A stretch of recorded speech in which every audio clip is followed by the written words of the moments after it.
शंकर कैलासी हो मोरी लीधो खबरिया।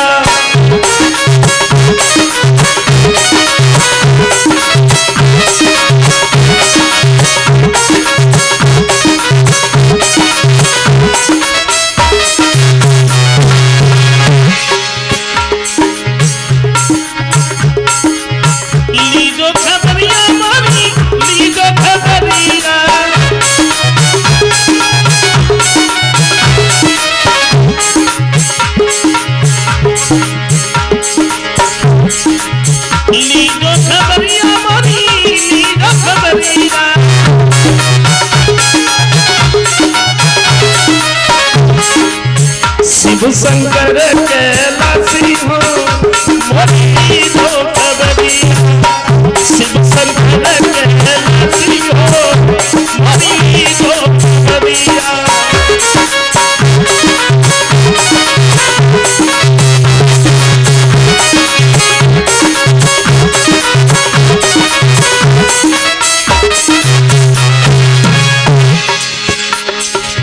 सोच रही है मैं तो हूँ चरणों की दासी।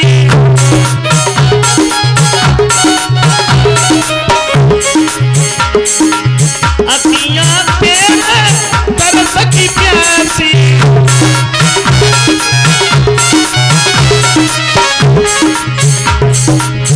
ये घटी घटी के बासी हो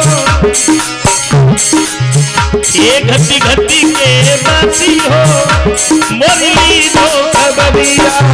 शिव शंकर कैलासी हो मोरी लीधो खबरिया।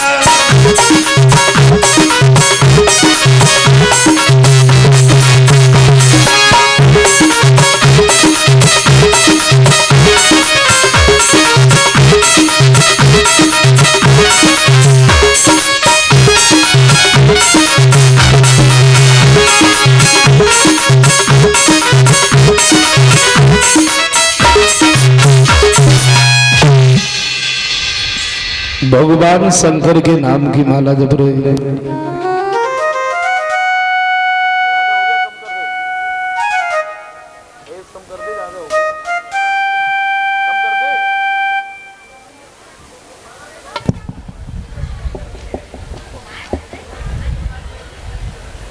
गिरजा तो इधर तपस्या में लीन है।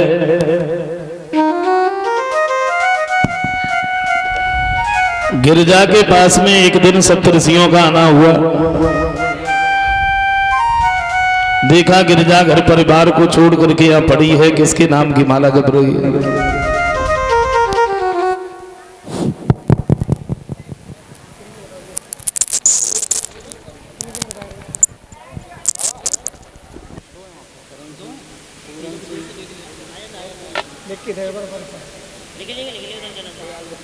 बोले बुलाए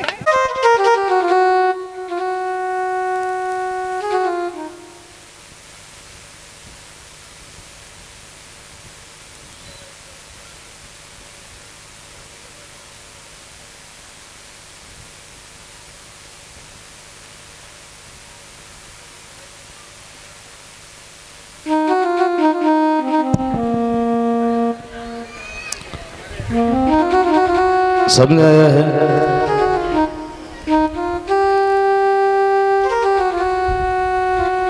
गिरजा कहती अगर तुम पूछ रहे तो हम तुम्हें बताएं।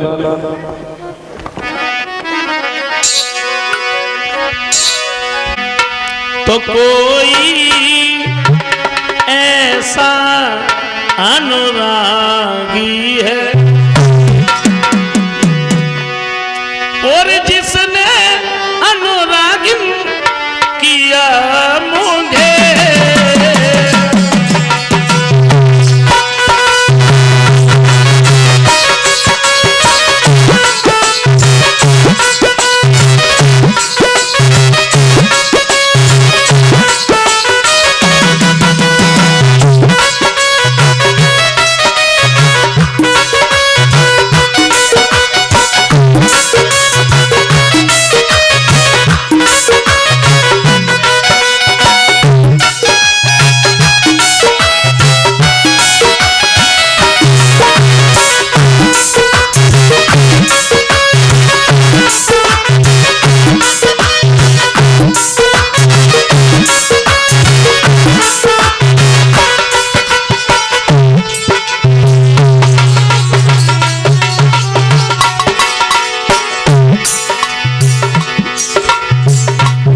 कहती है अगर तुम पूछ रहे हो तो हम तुम्हें बताएं।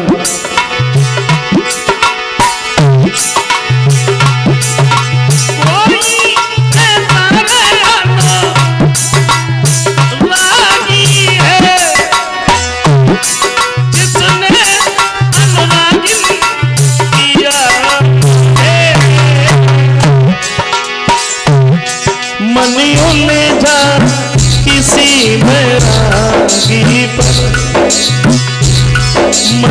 ले जा किसी बैरागी किसने बैरागिन किया मुझे।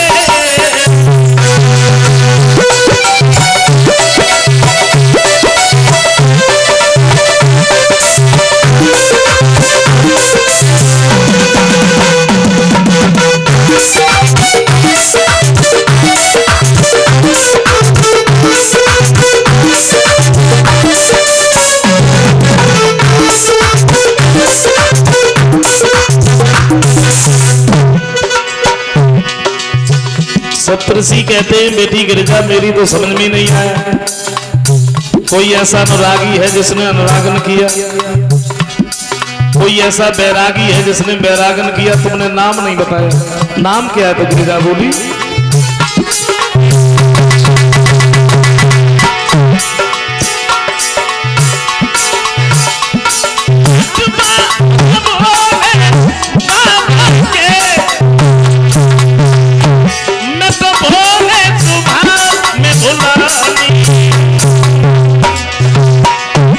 इस पैसे हमारे सच तो ये है, इस पैसे हमारे सच तो ये है, शंकर के हाथ की कहानी है।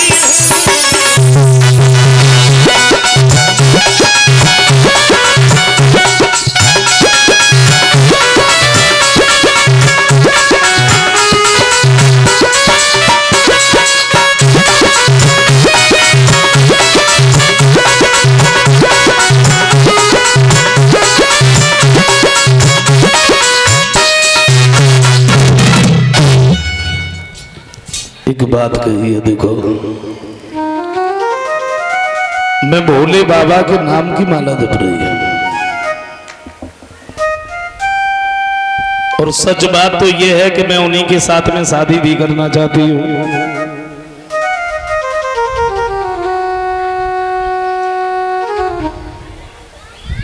सप्तऋषि इन्होंने जैसे ही भोले बाबा का नाम सुना,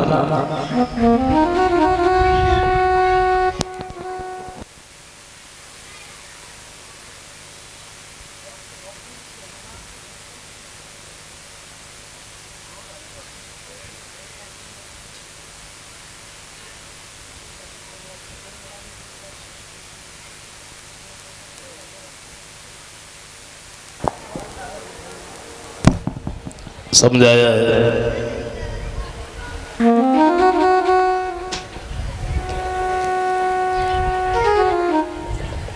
सप्तऋषि ताली बजा के हंसने लगे तो गिरिजा कहती है पहले तुमने हमसे पूछा, मैंने तुम्हें बताया, और जब मैंने बताया तो हंसे गाएगा। सप्तऋषि कहते बेटी गिरिजा मेरी समझ में एक बात ये नहीं आ रही, भला भोले बाबा पर तुमने देखा क्या? क्या?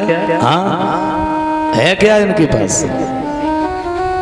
क्या देखा तुमने? सप्तऋषि कहते हैं गिरिजा कि घर द्वार नहीं रे परिवार नहीं, और गांव में मड़ैया वो भी नहीं, चांदी ना समाधि लगाई लई रे तेरी बात बुझैया कोई नहीं।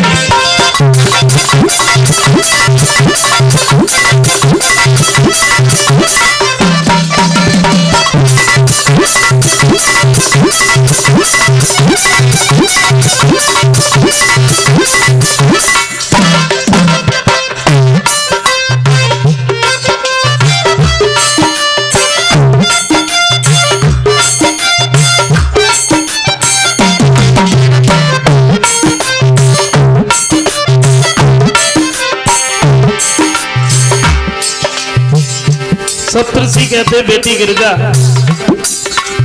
मेरी समझ में एक बात ये नहीं आती, भला तुमने देखा क्या? न घर है न परिवार है, और तुम्हें नहीं मालूम सती जी से कितना बड़ा हित था। जाते थे साथ ले जाते थे, खाते थे साथ खिलाते थे, लेकिन जरा सी भूल बन गई।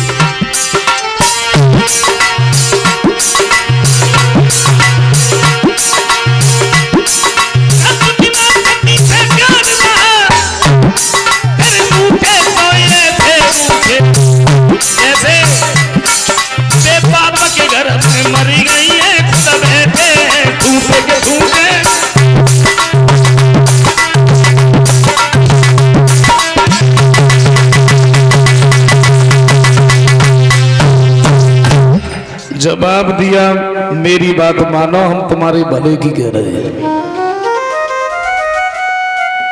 तुम भोले बाबा को छोड़ के किसी दूसरे देवता के नाम की माला गथ लो। हेलो, कलश वाली बहनाएं सभी बाहर निकल आए।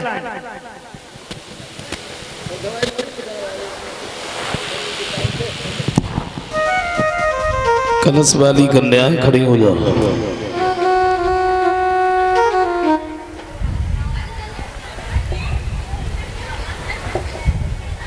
गिरिजा कहती है, माफ करना, पहले तुमने हमसे पूछा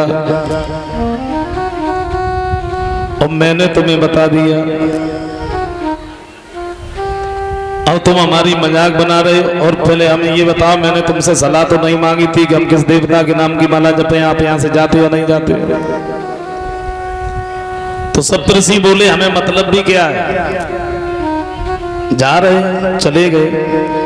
और इधर गिरिजा दोबारा फिर से तपस्या में लीन हो गई।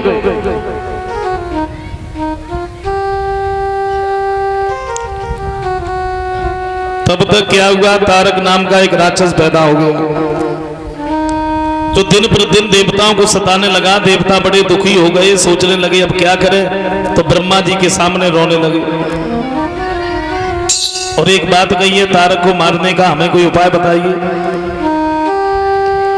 तो ब्रह्मा जी कहते हैं, सच बात तो यह है कि तारक को मारने वाला तो कोई पैदा ही नहीं हुआ, तो इसका मतलब यह है तारक अमर है। बोले अमर भी नहीं है, फिर कौन मारेगा? एक बात कही, इसे भगवान शंकर का लड़का ही मार सकता है। और अभी तो भोले बाबा समाधि में लीन है, पहले उनकी समाधि खुलवाओ, बाकी बाद में शादी करवाओ, तब लड़का होगा, तब इस राक्षस का वध होगा। तो देवता बोले, प्रभु कोई और उपाय ना? क्यों? अभी तो भोले बाबा समाधि में लीन है, कोई पता नहीं कब उनकी समाधि खुले, कब समाधि खुले, ताकि बाद शादी हो।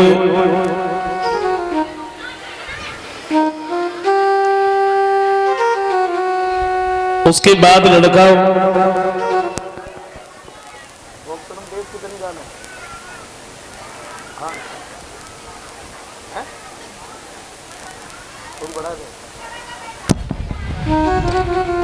बोले दूसरा कोई उपाय है नहीं है, भोले बाबा की समाधि खुलवाने जाए कौन? अगर वो गया तो जल की राख हो जाएगा। कोई तैयार नहीं हुआ तो कामदेव कहने लगे, मैं जा रहा हूं। पत्नी रति को अपने साथ में लिया और कामदेव जब वहां से आगे बढ़े हैं, कैलाश पर्वत पर पहुंचे हैं,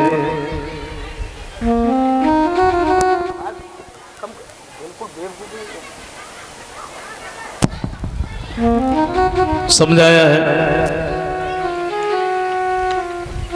कामदेव ने अपनी सारी लीला दिखाई, बड़े सुंदर वृक्ष हैं, पुष्प खिला दिए, झरने, वो भी झरने लगे, लीला दिखाई। कैलाश पर्वत पर कामदेव जब पहुंचे हैं तब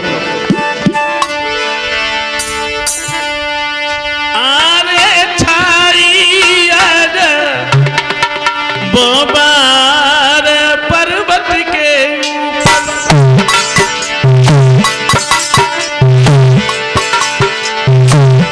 छाई बोबार पर्वत के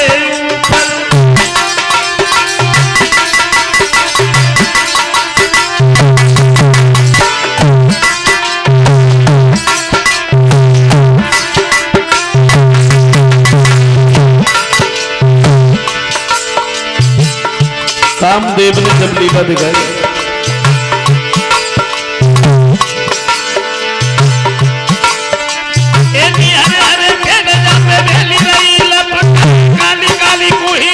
सुंदर गाना ला ला ला फूल मोरा बल्ला।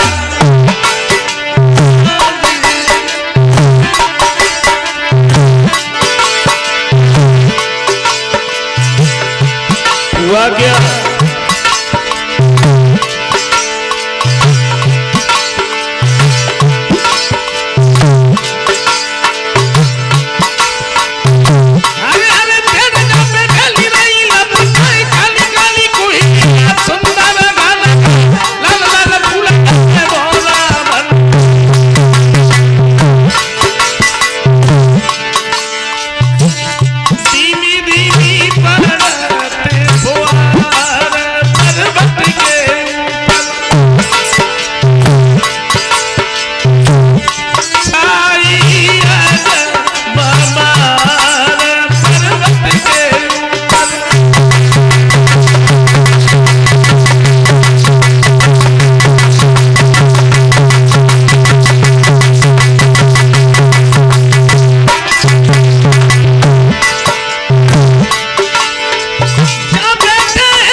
कामदेव ने जब अपनी लीला दिखाई, लेकिन भोले बाबा के ऊपर कोई असर ही नहीं पड़ा। और जब कोई असर नहीं पड़ा तो कामदेव ने सोचा अब क्या करें, भोले बाबा की समाधि कैसे खुलवाएं। बड़े सोच समझ करके पत्नी रति को अपने नजदीक बुलाया और रति से ये कहा है कि तुम ऐसा करो, तुम धनुष बन जाओ। रति को धनुष बनाया, वो धनुष अपने हाथ में लिया, उस पर बाण रखा, भोले बाबा की तरफ निशाना साधा। लेकिन हुआ क्या?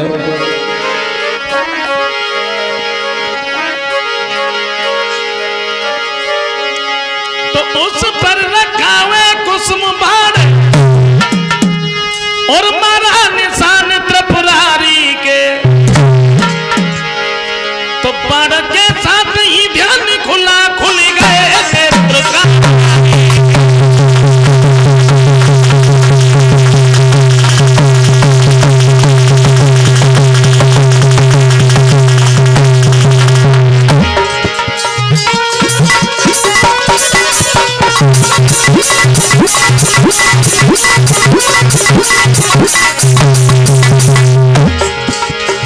भोले बाबा की जब वो बाण लगा,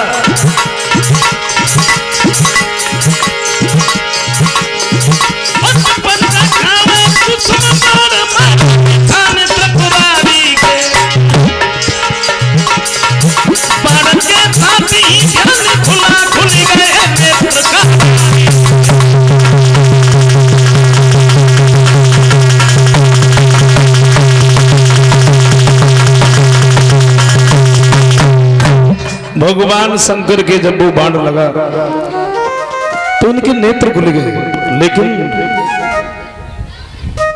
नेत्र तो खुले तो खुला तीसरा नेत्र भी उन नयनों के साथ जिसकी ज्वाला मात्र से भस्म हुआ रत्नाथ। भोले बाबा का वो तीसरा नेत्र भी खुल गया, जिसमें से ज्वाला निकली कामदेव के ऊपर। जब वो ज्वाला पड़ी तो कामदेव जल के राख हो गए। पत्नी रति ने जैसे ही देखा है भोले बाबा के चरणों पर गिर पड़ी, प्रभु ये आपने क्या कर दिया।